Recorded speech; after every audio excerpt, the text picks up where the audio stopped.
네, 성도 여러분 안녕하십니까? 봄을 지나서 여름이 이제 된 것 같습니다. 반팔 입고 계신 분 계십니까? 저는 반팔 종종 입는데 저녁에는 우리 황 집사님만 입으셨나요? 아닙니까? 네, 계절이 바뀌었습니다. 네. 지난 일요일 날 저희 집사람이 서울을 다녀왔습니다.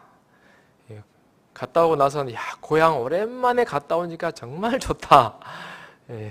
그런 이야기를 하더라고요. 뒤에 우리 이강래 집사님께서 섬진강 처녀 책을 시집을 놔두셨는데 아마 우리 이번 말고 다음 안식일 날 함께 여러분에게 전달해 드릴 터인데요. 제가 뒤에 서가지고 가만히 보는데 섬진강 자가 참 많이 보이더라고요. 여러분은 섬진강 말 들으면 감동 없죠? 저는 섬진강 말만 들으면 막 가슴이 울립니다. 왜 그럴까요? 우리 고향 생각나니까 막 옛날 뛰어놀던 거 막 이것저것 생각이 납니다. 화요일 날 교회 오면 여러분 어떻습니까? 안 오면 목사님이 뭐라 하니까 또 교회 가야 되나? 이렇게 오신 분 아무도 안 계시죠? 하늘 가기 위해서 우리 고향을 생각하면서 하나님의 성전을 다 찾으셨죠? 교회 와서 또 성전을 바라보고 또 찬미하고 하면 마음에 울림이 있고 하늘나라가 그리워지고 그런 감동이 은혜가 넘치는 그런 이 시간 되기를 간절히 소원합니다. 우리 지난 5월 달에 우리 문민영 전도사님 기본교류에 관해서 쭉 말씀을 드렸습니다. 2022년도 화요일 시간은 우리 목회부에서 의논하기를 기본 교리를 좀 우리 성도들과 함께 공부하고 나누자라고 했습니다. 우리 연합회적으로 기본 교리 28을 올 한 해에 열심히 공부합시다 하고 운동하고 있습니다. 여러분 혹시 아셨습니까? 교회 진남이나 뭐 이런저런 광고에 쭉 소개되고 있는데요. 그래서 기본 교리를 교인들이 화요일, 금요일, 안식일에 강의로 온라인으로 열심히 공부하고 교회 대회하고 지구 대회 한 다음에 합회 대회를 한답니다. 언제 합니까? 11월 12일 안식일 날 합회 대회를 합니다. 그리고 합회 대회에서 뽑힌 사람들이 연합회 대회를 하는데요. 내년 4월 1일입니다. 그리고는 또 한 번 더 하는데 2025년 4월 5일 날 합니다. 자, 1등 하면 뭐 줄까요? 창조연수, 미국 가는 것 같습니다. 혹은 성기순례 100% 지원해 준답니다. 얼마죠? 한 500만 원 됩니까? 네, 2등 하면은 50% 지원합니다. 그 다음 2차 때에는 대총회 혹은 성지연수 100%, 2등 50%. 우리 빛골 교인들 열심히 해가지고 한번 도전해 보시겠습니까? 아무도 대답 안 하시네. 여러분, 우리, 혼합회의 제1교회가 어디입니까? 빛골교회 맞습니까? 네, 그러면 우리 성도들 열심히 공부하셔가지고 한번 도전해보시면 참 좋겠습니다. 왜 연합회에서 골든벨 대회를 할까요? 기본 교리를 가지고. 왜 그러죠? 말세가 되니까는 이런저런 이설들, 이단들, 많은 이상한 소리들이 너무 많이 들려요. 우리 교회도 그러고 우리 합회도 그러고 여러 군데 그런 이야기들이 정말 많습니다. 그래서 우리 기본을 잘 다지면 좋겠다. 특별히 마지막 말세에 내가 선지자입니다. 내가 그리스도입니다. 나만 빛을 발견했습니다 하는 사람이 너무 많습니다. 여러분 그런 사람 봤습니까? 그런 분이 우리 어머니 아버지 중매에 섰는데요. 박명호 씨가 아마 우리 교회에도 그런 분들 영향을 아마 받는 분들이 계시는 것 같습니다.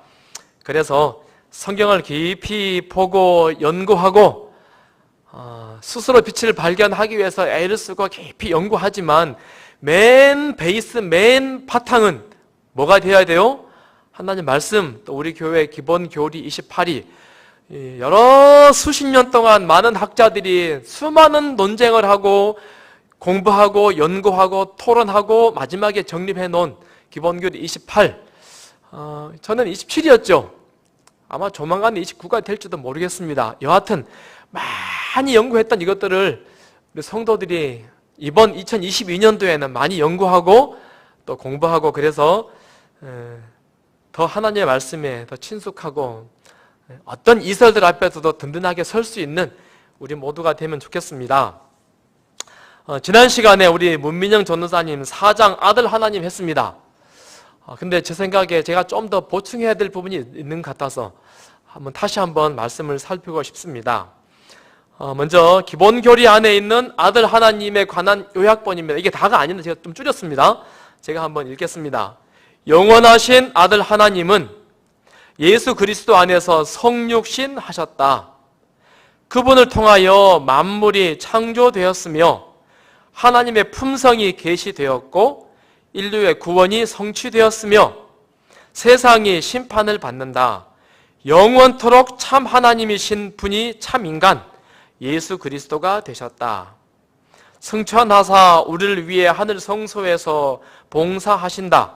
그분은 당신의 백성을 최종적으로 구원하고 만물을 회복하고자 영광 중에 다시 오실 것이다. 아멘. 아멘 됩니까?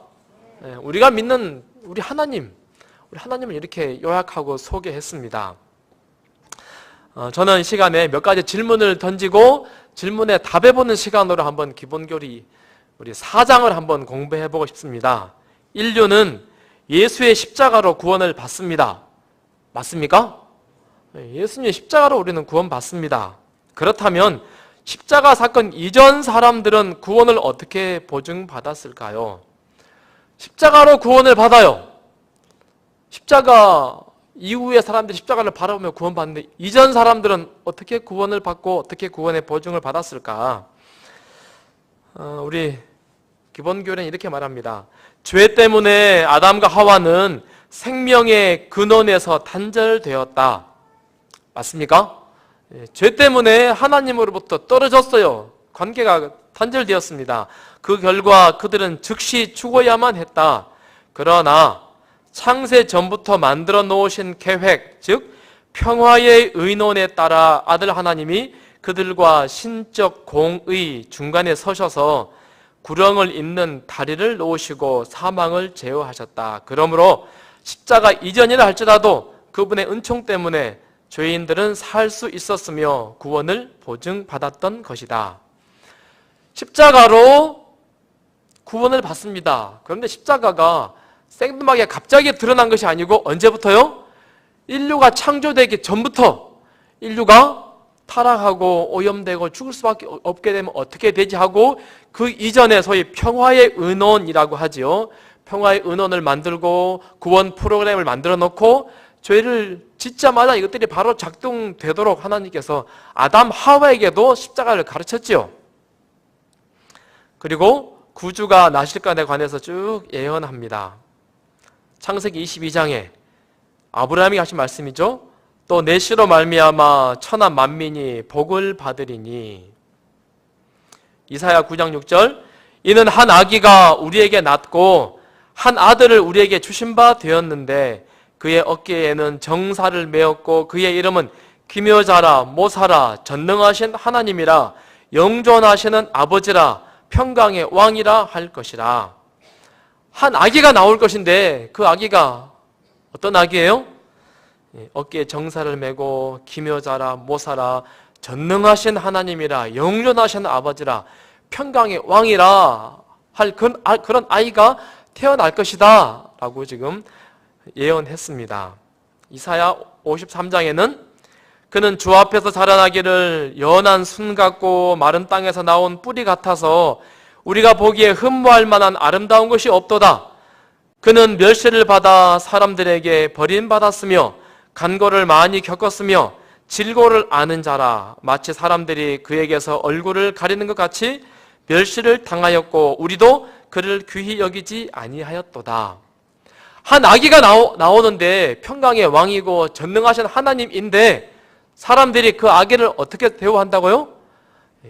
멸시하고 그 다음에 버림받도록 하고 귀히 여기지 않을 것이다. 그 아기에 관해서 라고 예언했습니다. 그리고 구체적으로 은 30에 이 아이가 팔릴 것이고 그가 죽을 때 모든 뼈가 온전하게 보호함을 입을 것이고 마태복음 1장의 말씀 이사야서 7장의 것을 인용하죠. 보라 처녀가 잉태하여 아들을 낳을 것이요 그 이름을 임마누엘이라 하리라 하셨은즉 하나님이 우리와 함께 계시다. 그런 아이가 태어날 것이다 라고 성경에 계속해서 예언했습니다. 사실 우리 이 예수님의 예언에 관한 거 보면 정말 많지요. 막 수백 개 되는 것 같습니다. 정말 자료들이 많습니다. 그런데 우리가 아는 그 예수, 십자가에 죽었던 그 예수가 어떻게 인류의 구주라고 확신할 수 있을까? 예언했던 그분이 정말 그 예수가 맞는가? 얼마나 많은 사람들이 왔다 갔고 얼마나 많은 의인들이 이 땅에 살다 갔는데 하필이면 그분이 성경에 예언했던 그분이라고 어떻게 확인할 수 있을까? 어떻게 확인하죠? 예언이 어떻게 성취되었는가를 통해서 그분이 구약 성경에 말씀하셨던 그분이구나 라고 확인하게 되죠. 일단 족보, 아까 창세기 22장에 봤던 족보를 마태복음 1장에는 아브라함의 족보를 쫙 기록하면서 예수님이 그 족보이다 라고 소개하지요. 그 다음에 이사야 7장에 나온 말씀처럼 처녀가 잉태해서 성령으로 잉태하서 이 예수라는 분이 태어납니다. 그리고 이사야 9장 7절에는 다윗의 자손이라 일컬어질 것이다 라고 하는 말씀이 성취되지요. 미가서 5장 2절에는 베들레헴에도 출생할 것이다 라고 하는 예언이 성취되고 유다에 의해서 은 30에 예수님이 팔리고 이사야 50장에 소개된 대로 뺨 맞고 모욕당하고 침뱉고 예언했던 대로 그분이 그렇게 살다가 가시는 모습을 봅니다. 그래서 성경에 반복해서 때가 참에 하나님의 계획했던 그 시간이 그 때가 찼다라고 성경이 여러 번 이야기합니다. 시간적으로도 그분이 언제 오셔서 언제 침례 받으시고 언제 죽으시고가 다니엘서 8장 9장에 아주 자세하게 예언적으로 설명되어 있지요. 여러분 이 도표를 이해하십니까? 사실 우리 초신자들 공부할 때요 아주 꼼꼼하게 이거 설명합니다. 모르면 여러분 교회 나온 지 얼마 안 돼 침례받기 전에 사람들 물어보시면 대답 잘할 것 같습니다. 네. 이분들이 이해하든 못하든 제가 아주 나름대로 최선을 다해서 설명해 줍니다. 물론 한 2, 3일 지나고 나서 물어보면은 긴가민가 하긴 하지만은 여하튼 간에 예수님이 언제 침례받으실지 언제 돌아가실지 성경에 그 시간이 정확하게 예언되어 있습니까? 네, 그대로 예수님께서 살다 가셨다라고 하지요. 그리고 그분은 요한복음 11장에 나는 부활이요 생명이니 라고 말씀하시고 계시록 1장에 예수님이 다시 등장하셔서 내가 전에 죽었었노라 볼지어다 이제 세세토록 살아있어. 그분은 죽었지만 다시 부활하셨다라고 성경이 소개합니다. 하나님이시라고 지금 이야기하는 것이지요. 자, 이 질문이 여러분에게 좀 어려운 질문이 될지 모르겠습니다. 예수님의 본성은 몇 가지입니까? 한 가지입니까? 두 가지입니까? 예수님의 본성, 예수님의 본성은 하나예요, 두 개예요? 우리 디모데 전서는 예수님에 관해서 경건의 비밀을 가지고 계시다 그래요. 그분의 인성에 관해서 경건의 비밀 하나에 두 개예요. 인성 또 뭐가 있지? 예수님은 신성. 예수님은 예수님 안에 두 가지의 본성이 있어요. 인성, 신성. 첫 번째, 예수님은 완벽한 참으로 뭐예요? 하나님이세요. 맞습니까? 예수님 하나님이세요? 하나님 아니에요? 네, 완벽한 하나님이시죠. 성경은 예수님이 진짜 하나님이라고 굉장히 강조합니다. 전능.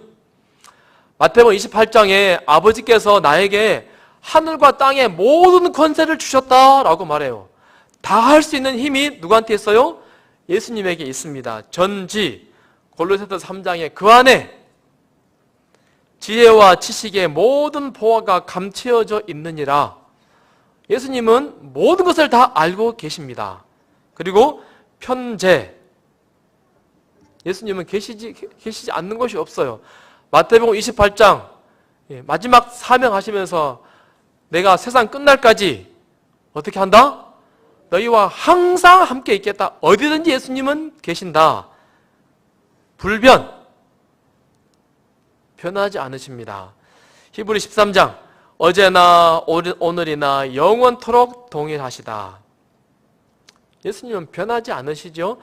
자존, 거룩, 사랑, 영원, 신적인 특성이 그분에게 가득 들었어요. 예수님은 하나님 맞습니까? 예, 완벽한 하나님이십니다. 그리고 신적 능력과 권한이 그분에게 있습니다. 누구든지 죄를 예수님은 용서하셨어요. 그리고 죽은 자를 살려내시고 요한복음 1장에는 예수님에 의해서 세상이 지음을 받았다 그래요. 예수님은 창조주십니다. 성경은 예수님을 그렇게 말하죠. 그 다음에 신적 칭호들이 예수님에게 있습니다.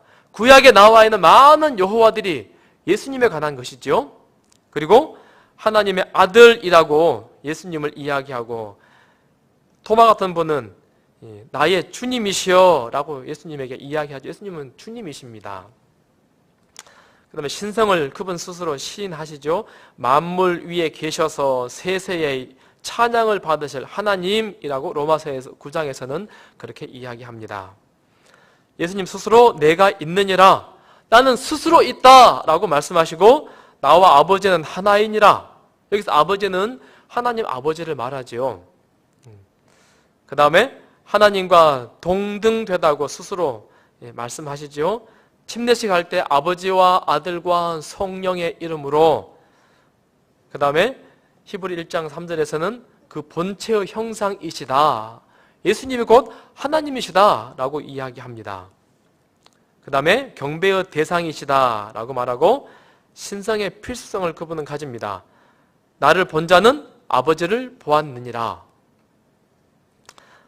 반대로 또 다른 본성이 하나 있는데 예수님은 또 뭐가 있어요? 인성. 예수님 사람 맞습니까? 몇 퍼센트? 100% 완벽한 진짜 사람이십니다. 인간으로 예수님은 태어나셨습니다. 하나님이 그 아들을 보내사 여자에게서 나게 하시고, 여자가 낳았어요. 사람이 낳았어요. 그러니까 뭐예요? 사람이죠. 인간으로서 똑같이 성장하십니다. 자라며 강하여지고 지혜가 충만하여지고, 그 다음에 사람으로 불립니다. 곧 사람이신 그리스도 예수. 그리고 인간적인 특성을 참 많이 가지고 계십니다. 배고프시고 목마르시고 피곤하고 걱정 있고 슬퍼하시고 기뻐하시고, 인간적인 모든 특성이 예수님에게 참 많이 등장하고 있습니다. 자, 그렇다면 예수님의 인간 본성과 우리의 본성은 얼마나 일치할까? 예수님 진짜 사람 맞습니까? 대답을 잘 안 하시네. 진짜 사람 맞습니까? 네, 진짜 사람이라면 나하고 우리하고 예수님은 똑같은 사람일까? 100% 똑같을까? 똑같아요? 안 똑같아요? 로마서 8장 3절에 율법이 육신으로 말미암아 연약하여 할 수 없는 그것을 하나님은 하시나니 곧 죄로 말미암아 자기 아들을 죄 있는 육신의 모양으로 보내어 육신의 죄를 정하사. 예수님을 지금 뭐라고 이야기합니까? 죄 있는 육신의 모양으로 예수님이 이 땅에 왔다라고 소개합니다. 이 말이 무슨 말입니까? 예수님이 죄가 있단 말입니까? 나랑 우리랑 똑같단 이야기입니까? 무슨 얘기죠? 죄 있는 육신의 모양. 그래서요, 이 말씀 때문에 정말 많은 논쟁이 있어요. 정말 많은 이단들이 이 말씀 때문에 막 생겨나요. 우리 교회 안에서도 그런 분들이 계십니다. 예수님, 죄 있는 육신의 모양으로 오셨대요. 이 말이 무슨 말일까?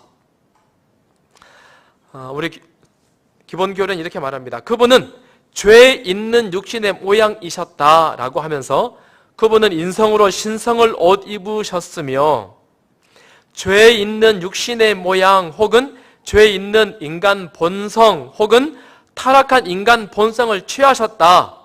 이것은 예수 그리스도께서 죄가 있다거나 죄된 행위와 생각에 참여하셨다는 것을 가리키는 것이 결코 아니다. 예, 죄 있는 육신의 모양, 죄 있는 인간 본성, 타락한 인간 본성을 예수님이 취하셨다라고 하지만은 그 말 자체가 예수님이 죄가 있다라고 하는 말은 아니다 라고 지금 소개합니다. 히브리서 4장 15절. 저만 읽으니까 재미가 없네요. 우리 같이 읽겠습니다. 우리에게 시작. 우리의 연약함을 동정하지 못하실 리가 아니요 모든 일에 우리와 똑같이 시험을 받으신 이로되 죄는 없으시니라. 네, 우리와 똑같이 시험을 받으신 이시지만 뭐는 없어요? 죄는 없으시다 라고 해요. 그렇다면 이 말씀의 의미는 무엇일까? 여러분, 둘째 아담이란 말 많이 들어보셨죠? 예수님은 둘째 아담, 두 번째 아담이라고 참 많이 이야기합니다. 이 말씀의 의미가 여러 가지 있지만은 예수님의 인성에 관해서 이렇게 생각해 볼 수 있어요. 둘째 아담, 예수님이 아담하고 똑같다 그런 의미일까요? 예수님은 아담 같은 존재로 이 땅에 오셨습니다. 아담하고 똑같은 본성, 똑같은 인성을 가지고 계셨다 그 말일까? 좀 더 우리가 아담을 좀 나눠볼 수 있습니다. 아담은요, 타락하기 전에 아담이 있고 타락한 후에 아담이 있어요. 맞습니까? 네. 타락하기 전에 아담의 인성, 타락한 후에 아담의 인성. 그 다음 예수님은 어디 예수님이죠? 타락하기 전에 아담의 인성을 가지고 이 땅에 오셨을까? 완벽한 사람으로서. 아니면 타락하고 난 다음에 완벽한 아담의 인성을 가지고 이 땅에 왔을까? 1번이요, 2번이요? 네, 대답하면 안 돼요, 여러분. 1번이요, 2번이에요. 대답 잘해야 됩니다, 여러분. 자, 다시 설명합니다. 타락하기 전에 아담의 인성이란 신체와 심령의 활력이 넘치는 죄 없는 완벽한 인성입니다. 맞습니까? 피곤하지도 않아요. 힘도 아주 세요. 죄로 기우는 마음의 성향도 없어요. 그 다음에 너무나 항상 행복해요. 죄의 유혹도 없어요. 네, 이런 어떤 타락하기 전에 아담의 그 어떤 모습, 타락 후의 아담의 모습은요, 신체와 심령이 타락해버린 죄 있는 연약한 인성입니다. 다시 묻습니다. 예수님의 인성은 타락하기 전의 인성이에요? 타락한 후의 인성이에요? 대답하지 말라니까요. 대답하면 안 된다니까. 정답은요, A도 B도 아닙니다. 그래 대답하지 말라는 겁니다. 여러분, 다시 묻습니다. 예수님의 인성은 타락하기 전의 인성이에요? 타락한 후의 인성이에요? 아, 대답하면 안 된다니까. 뭐라고요? 애들처럼 계속 대답하시네. 야, 예수님은 둘 다의 중간입니다. 보세요. 연약함은 예수님 취하셨어요. 맞습니까? 아, 배고파요. 시간 지나면 피곤해요. 타락하기 전에 아담은 정말 완벽한 신체가 정말 건강한 아담이었잖아요. 지혜가 아주 충족한 완벽한. 그런데요, 예수님이 딱 오셨을 때 예수님은 피곤하고 배고프고 참 우리처럼 육체가 참 이게 몹쓸 요런 시간 지나면 쭈글쭈글해지고 요런 육체로 예수님은 이 땅에 오셨어요. 그런데 예수님은 뭐가 없어요? 죄는 없어요. 자, 다시 묻습니다. 예수님의 인성, 예수님은 타락하기 전이에요? 타락한 후에요? 중간입니다. 네. 어떤 부분? 인성은 인간적으로는 끊임없이 육체는 연약하고 힘이 없고 볼품없는, 그러나 뭐는 없는? 죄는 없는, 이게 예수님의 인성이에요. 아시겠습니까? 네. 예수님은 어떤 의미에서 우리랑 비슷해요. 근데 뭐가 없으세요? 죄는 없으신. 타락하기 전에 아담의 그 건장했던 그 모습은 예수님 아니에요.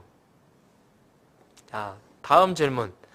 신의 성품을, 신의 본성을 가지신 예수께서 참으로 시험을 받으셨는가? 예수님은요, 인성도 있고 신성도 있으시대요. 그렇다면 예수님은 시험을 받으시나요?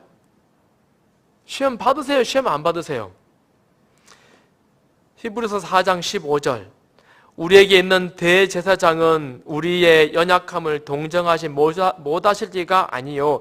예수님은 모든 일에 우리와 똑같이 시험을 받으신 이로되 죄는 없으시니라. 예수님 뭐라고요? 모든 일에 누구와 같이? 우리와 똑같이 시험을 받으셨지만 죄는 없으시다. 이 말의 의미가 뭘까요? 우리와 똑같이 시험을 받았다라고 하는 말은요, 다른 말로 말하면 예수님도 무슨 가능성이 있어요? 유혹에 넘어질 가능성, 시험에 넘어질 가능성이 예수님에게도 다분히 있었다라고 지금 이야기하는 것입니다. 그런데 뭐는 없다고요? 죄는 없으셨대요. 예수님은 정말 많은 시험을, 정말 많은 유혹을 받으셨어요. 그런데 어떻게 하지 않았다고요? 죄가 없으셨다. 모든 일에 라고 하는 말의 의미는 뭘까요? 모든 일에. 우리랑 똑같은 종류의 시험을 받았다라고 하는 말일까? 학생들 혹시 여기 있나요? 없네요. 학교에서 시험 보면 컨닝하고 싶어요. 막 몰라가지고. 예수님은 컨닝하고 싶은 그런 욕구 예수님도 있었을까? 글쎄요. 예쁜 여자가 보면 음란한 마음이 드는 그런 마음 예수님 있으셨을까? 글쎄요. 사업적인 거래를 하는데 내가 양심을 조금만 어기면은 큰 걸 얻을 수 있을 것 같아요. 예수님 그런 시험을 예수님이 받으셨을까? 글쎄요. 우리 기본교는 이렇게 말합니다. 모든 시험 속에 깔려있는 기본적인 문제는 의지를 하나님께 굴복시키는가의 여부이다. 다시요. 모든 시험 속에 깔려있는 기본적인 문제는 사실 우리가 당하는 모든 시험이요. 기본적인 뭐가 깔려있는 거예요? 의지를 하나님께 굴복시킬 것인가 말 것인가의 여부다. 시험을 만날 때마다 예수님은 언제나 하나님께 충성을 다하셨다. 끊임없이 하나님의 능력을 의지함으로 그분은 인간이셨으나 가장 혹심한 시험도 성공적으로 저항하셨다. 모든 시험은 베이스에 뭐가 깔렸다고요? 하나님을 의지할 것인가 말 것인가. 우리가 경험했던 모든 시험들 가장 밑바탕에는 내가 이 시간 이 유혹 앞에서 하나님을 의지할 것인가 아니면 내 의지로 나의 지혜로 뭔가를 해볼 것인가에 관한 것이다 라고 해요. 여러분 동감하십니까? 선악과를 따먹는 순간, 그 순간 뱀이 유혹하는 그 순간 하나님을 의지할 것인가 나를 의지할 것인가 나의 지혜를 의지할 것인가, 컨닝을 할까 말까, 사업적인 뭔가 부정직한 거래를 할까 말까, 누구를 의지할 것인가에 관한 것 아니겠습니까? 그런 의미에서 예수님의 시험은요, 우리가 당하는 시험보다 훨씬 더 큰 시험이었어요. 십자가에서 밑에서 그 악한 죄수들이 뭐라 그래요? 약 올리죠. 내려와봐, 내려와봐. 내려오면 믿을게. 치 사기꾼 거짓말쟁이. 네가 하나님 아들이라고? 예수님 뭐 할 수 있어요? 당장에 지금 언제든지 내려올 수 있는 상황이세요. 그런데 예수님 뭐 하시는 거예요? 다 의지를 누구한테 맡겨버리는 거예요? 하늘 아버지께 다 맡겨버리고 뭐 하는 거예요? 아버지여 저들을 사하여 주옵소서. 자기들이 하는 것 알지 못합니다. 하나님께 다 맡겨버리는 것. 할 수 있는데 하지 못하고 무시당하고 미움받고 오해받는 것, 이거보다 더 아픈, 가슴 아픈 이게 여러분 이거 더 심각한 게 어디 있습니까? 예수님은 끊임없이 이런 시험을 당하셨습니다. 이 모습 보면서요, 우리가 당하는 시험들, 우리 앞에 있는 유혹들, 우리 앞에 있는 시련이라 할지라도 어떻게 해야 됩니까? 힘 쫙 빼고 어떻게 해야 돼요? 하나님, 내 의지를 하나님께 드립니다. 하나님을 의지합니다. 주여. 예수를 바라보자 라고 하는 말의 의미가 이런 말씀 아니겠습니까?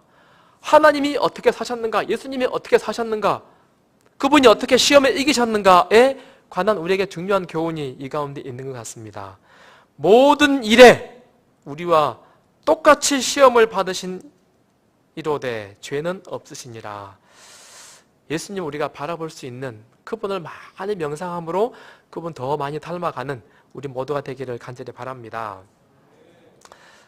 고린도전서 10장 오직 하나님은 미쁘사 너희가 감당하지 못할 시험 당함을 허락하지 아니하시고 시험 당할 즈음에 또한 피할 길을 내사 너희로 능히 감당하게 하느니라. 그런 의미에서 우리가 감당하지 못할 시험은 없습니다. 다 뭐 하면 되니까요. 어떠한 어려운 순간에 있다 할지라도 하나님, 나의 생명까지도 다 주님께 맡깁니다. 십자가를 지신 예수님의 모습을 기억하며 그렇게 할 때 감당하지 못할 시험이 우리 안에 없습니다. 하나님께 다 힘을 주시고 용기를 주시고 영원한 하늘로 가장 선한 길로 인도하시리라고 믿습니다. 또 다른 의미에서 그가 시험을 받아 고난을 당하셨은즉, 그가 시험을 받아 고난을 당하셨은즉, 예수님이 시험 받으셨대요.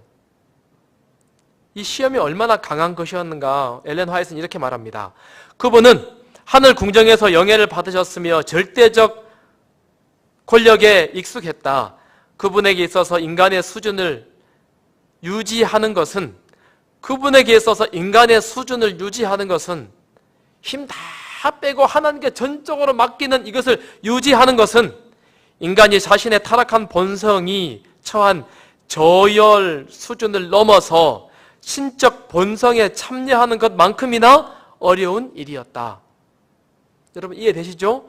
예수님께서 힘 다 빼버리고 모든 모욕을 다 경험하시면서 이 땅에 오셔서 하나님 온전히 의지하시면서 순수하게 인성을 가지고 살아가셨던 모습은 뭐보다 더 어렵다고, 우리가 어디? 하나님의 신의 성품에 참여해서 가는 것보다 더 어려운 일이었다. 예수님의 시험이 얼마나 큰 것이었는가를 우리에게 설명해 줍니다. 자, 예수님은 죄를 범할 수 있었는가? 당연히 있었지요. 근데 어떤 사람들은 그럴 수 없었다는 사람들이 있어요. 거기에 대해서 우리 필립 샤프라는 분은 이렇게 말합니다. 그분이 시초부터 절대적인 범죄, 불가능성 혹은 죄 짓는 일이 불가능함을 부여받으셨다면 예수님이 이 땅에 계실 때 절대로 죄를 지을 수 없는 상황에 그분이 그런 상태로 오셨다면 그분은 참 인간 혹은 우리가 본받아야 할 모범이 되실 수 없었다. 그분의 거룩성은 스스로 획득한 행위나 고유의 공로가 되는 대신에 우연적이거나 외부에서 부여한 은사가 될 것이며 그분의 시험들은 비실제적 연극이 되었을 것이다. 그렇죠. 시험받아 고난을 당하셨은즉 우리와 똑같이 시험 받으시니 라는 말이 그분이 시험 받을 수 없는 상황인데 그렇게 이런 말을 써놨다면 뭐예요 지금 이거? 우리 데리고 뭐 하는 거예요? 장난치는 거죠. 연극이죠. 결코 예수님은 그런 분이 아니셨다. 아직 우리보다 훨씬 더 심각한 시험을 그분은 당하면서 이 세상을 살아가셨다라고 이야기합니다. 예수님의 신적 본성은 무죄가 확실하다. 인간적 본성도 무죄가 확실했을까? 신적 본성은 당연히 무죄죠. 인간적인 본성도 당연히 무죄였겠지요. 성경은 이 부분 자세하게 설명하죠. 성령으로 잉태되었고 신생아로서 살아가는 모습을 거룩한 자라고 말합니다. 타락한 인간의 본성은 취했지만 연약하기 그지없는 인간의 이런 본성, 인간의 이 껍데기는 취했지만 뭐는 없어요? 죄는 없으시다. 그래서 그분 스스로 말하기를 너희 중에 누가 나를 죄로 책잡겠느냐? 내가 죄 지은 게 있으면 누구든지 말해봐라. 그리고 사단 마귀에게도 말합니다. 이 세상에 임금이 오겠습니다. 그러나 그는 내게 관계할 것이 없느니라. 사단 마귀가 와서 예수님 죄 지었다라고 말할 게 있어요 없어요? 절대로 없다라고 이야기합니다.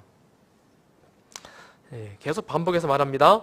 결코 죄를 짓지 않으셨다. 그분 안에는 악한 성향이 결코 없었다라고 이야기합니다. 우리 교우님들이 이 사실 도표를 좀 잘 이해하면 좋겠습니다. 1890년 그러니까 재림교회가 막 생겨가지고는 우리 교회 교리들을 막 만들어가던 시절에는요, 우리 교회는요 타락 후 인성론을 주장했어요. 그런 글이 참 많습니다. 다시 말하면 타락 후 인성이니까는 아담이 죄 짓고 난 그 아담의 모습으로 예수님이 이 땅에 오셨다. 우리도 열심히 하면 예수님처럼 그렇게 될 수 있다라고 한 부분을 굉장히 강조했습니다. 소위 완전주의죠. 완전론의 성향이 굉장히 강했습니다. 그런데 1957년쯤, 56년, 5년 이쯤 돼가지고 개신교회 신학자들과 재림교회 신학자들이 막 이야기를 하다 보니까는 우리 재림교회 신학자들이 이 부분을 심각하게 생각하지 않았는데 보니까는 그게 아닌 것 같아요. 그래서 예수님은 아까 여러분들이 많이 대답하셨던 것처럼 타락 전 인성, 아담이 타락하기 전의 인성을 예수님은 취하셨다라고 하는 부분을 그들이 정리합니다. 그리고 두 가지 인성론이 쭉 전개되어 가요. 그러다가 우리 교리가 계속 발전하는 것입니다. 엘렌 G 화이트 있을 때 다 정리된 게 아니죠? 시간이 지나면서 흘러갑니다. 그러다가 1980년, 제가 기본교리 27을 옛날에 본 기억이, 요즘에 28이죠. 27을 당시에 우리 대청회가 만들어냅니다. 그러면서 뭐가 나와요? 새로운 인성론을 두 인성론 사이에서 계속 전쟁을 하는 거예요. 그러지 말고 우리 합리적인 대안적인 인성론 이렇게 하는 것이 더 믿음 있는 성경적인 대답이 아니겠느냐 하고 대안적인 인성론을 우리 재림교회가 채택합니다. 우리 기본교리 현재 28에도 이 부분이 기록되어 있죠. 예수님은 타락 전 인성도 아니고 뭣도 아니고 타락 후 인성도 아니고 두 개를 다 예수님은 뭐하고 계세요? 가지고 계세요. 죄는 없으시지만 뭐는요? 아담의 그 연약한 모습, 우리의 연약한 모습은 그분 취하고 계시다라고 소개합니다. 그럼에도 불구하고 재림교단 안에 제가 짧게 표시해놨어요. 타락 전 인성론을 주장하는 사람이 있어요. 그럼에도 불구하고 타락 후 인성론을 주장하는 사람들도 있어요. 어떻게 해야 될까 우리가? 예낀 나쁜 사람들 해야 될까요? 네. 잘 모르겠습니다. 언젠가 우리 교회가 교리가 더 완전한, 더 성서적인 또 다른 더 발전된 신학이 나오기를 기대해 봅니다. 그러나 우리 교회의 공식적인 입장으로는 타락 전 인성도 아니고 타락 후 인성도 아닌 이런 부분은 우리 교회가 지금 우리 기본교리 28에는 이렇게 소개하고 있습니다. 또 다른 질문입니다. 예수님께서 인간의 본성을 취하신 이유가 뭘까? 예수님이 인간이 되신 이유 몇 가지 있죠. 첫 번째, 인류를 위한 대제사장이 되시기 위해서.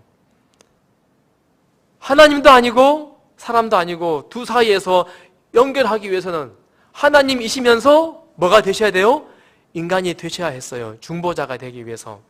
두 번째, 가장 타락한 인간까지도 끄집어내기 위해서 종의 수준으로 낳고 천한 인간의 모습으로 내려오셔서 인간들을 끄집어냈다라고 하는 것이죠. 불구덩이에 가서 끄집어내려면 어디 가야 돼요?